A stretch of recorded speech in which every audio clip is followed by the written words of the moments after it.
ఈ దినవాక్య ధ్యానాంశం, దేవునికి దూరమైనప్పటికీ అన్నీ కలిసొస్తున్నాయా? అయితే జాగ్రత్త. యెహోవా వాక్కు అమిత్తయి కుమారుడైన యోనాకు ప్రత్యక్షం ఎలాగూ సెలవిచ్చింది. నినివే పట్టణస్థుల దోషము నా దృష్టికి ఘోరమాయను గనుక నీవు లేచి నినివే మహాపట్నమునకు పోయి దానికి దుర్గతి కలుగునని ప్రకటింపు. అయితే యెహోవా సన్నిధిలో నుండి తర్షీషు పట్టణముకు పారిపోవాలని యోనా ఎప్పేకు పోయి తర్షీషునకు పోవు ఒక ఓడను చూచి ప్రయాణమునకు కేవు ఇచ్చి యెహోవా సన్నిధిలో నిలవక ఓడవారితో కూడా తర్షీషునకు పోవుటకు ఓడ ఎక్కెను. యోనా గ్రంథము 1:1-3 యెహోవా యోనాను నినివే వెళ్ళమని చెబితే యోనా దేవుని మాటను కాదని తర్షీషుకు ఓడ దొరకదేమో, టికెట్ దొరకదేమో అనుకుంటే బెర్త్ కూడా దొరికిందట. దేవునికి దూరంగా పారిపోవాలని ప్రయత్నిస్తుండగా అదేమిటో అతడు పారిపోవడానికి ఓడ కూడా సిద్ధంగా ఉంది. త్వరగా వెళ్ళి తర్షీషునకు వెళ్ళే ఓడలో పడుకోవడానికి కావలసినంత స్థలము కూడా అతనికి దొరికింది. అరే, నేను ఏమి చేసినా అద్భుతముగా అన్నీ కలిసి వస్తున్నాయే అని యోనా అనుకుని ఉండవచ్చు. గమనించండి, మనం దేవునికి దూరంగా వెళ్ళాలని తలంచిన మరుక్షణం మన ప్రయాణానికి కావలసిన రిజర్వేషన్స్ సైతాను సిద్ధం చేసి పెడతాడు. ఒకప్పుడు నేను ఎంతో ప్రార్థన చేసేవాడిని, ఎంతగానో వాక్యం చదివేవాడిని, కానీ నా చేతిలో ఒక పైసా కూడా ఉండేది కాదు. కానీ అదేమిటో ప్రార్థన చేయటం, వాక్యం చదవటం మానేసినప్పటి నుంచి, దేవునికి మందిరానికి దూరమైనప్పటి నుంచి ఉద్యోగంలో దీవెన, వ్యాపారంలో లాభం, చేతి నిండా డబ్బులు అని తలంచుచూ ఉన్నావా? అయితే ఒక సత్యం గుర్తుపెట్టుకో, సైతాను నిన్ను, నీ కుటుంబాన్ని నాశనం చేయడానికి అన్యాయపు ఆశీర్వాదాలను నీకు ఎరగా వేస్తున్నాడు. పెద్ద చేపను పట్టుకోవాలంటే చిన్న చేప ఎరగా వేయాలి. అదే సాతాను చేస్తున్నాడు. నీవు సైతాను మాయలో చిక్కుకుని ఉన్నావు. దేవునికి దూరంగా ఉంటే ఆశీర్వాదమని అనుకునవద్దు. అది నిన్ను శాపానికి బలి చేయడానికి ఈరోజు ఆశీర్వాదంగా కనిపిస్తుంది. ఒకని మార్గం వాని దృష్టికి యథార్థముగా కనబడును, అయినను తుదకు అది మరణమునకు చేరును. సామెతల గ్రంథం 16:25.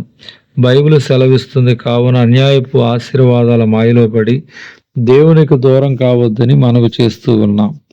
దేవుడు యోనాని నినివేకు వెళ్ళి వారిని హెచ్చరించమని మాటలతో చెప్పినప్పుడు యోనా దేవుని మాటకు విలువనివ్వకుండా దూరంగా పారిపోతున్న సమయంలో దేవుడు ఆలోచన చేసి, నా సేవకుడు మాటలతో వినేటట్లు లేడు, సరే చేతలతో చెప్తానని తలంచి సముద్రం మీద పెద్ద గాలి పుట్టింపగా సముద్రమందు గొప్ప తుఫాను రేగి ఓడ బద్దలైపో గతి వచ్చింది.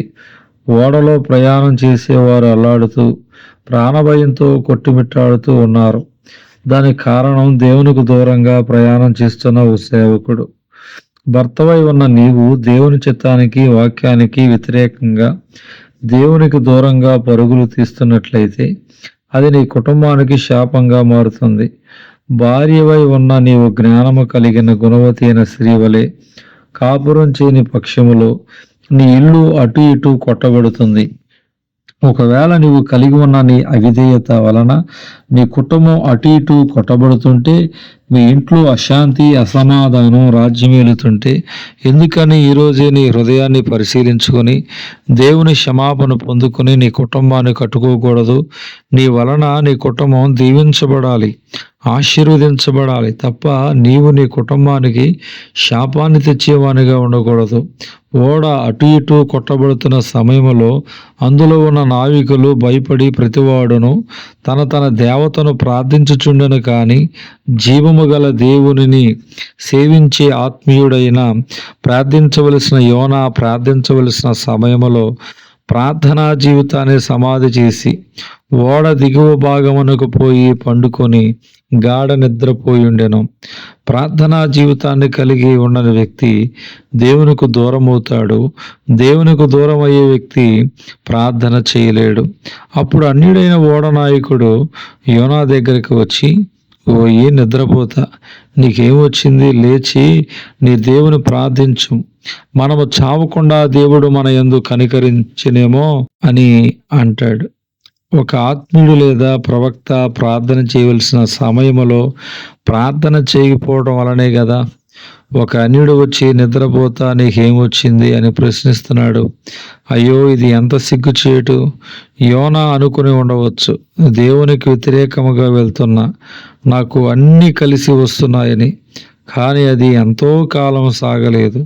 దేవుడు కన్ను ఎర్రజేసే సమయం వచ్చినప్పుడు తన చుట్టూ ఉన్న వాతావరణం ఒక్కసారిగా వ్యతిరేకంగా మారిపోయింది. తన బ్రతుకు బ్రద్దలైంది. ఆ రోజు నీ జీవితంలో రాకముందే దేవునికి, ఆయన చిత్తానికి, వాక్యమునకు సంపూర్ణంగా లోబడి ప్రశాంతముగా జీవించు. ఆ ప్రశాంతతను నీ తోటి వారికి పంచు. సముద్రము పొంగకుండా ఆగెను. యోనా గ్రంథం 1:15 వచ్చెను. దేవుడి దినవాక్య ధ్యానం దేవుడు దీవించునుగాక. ఆమేన్.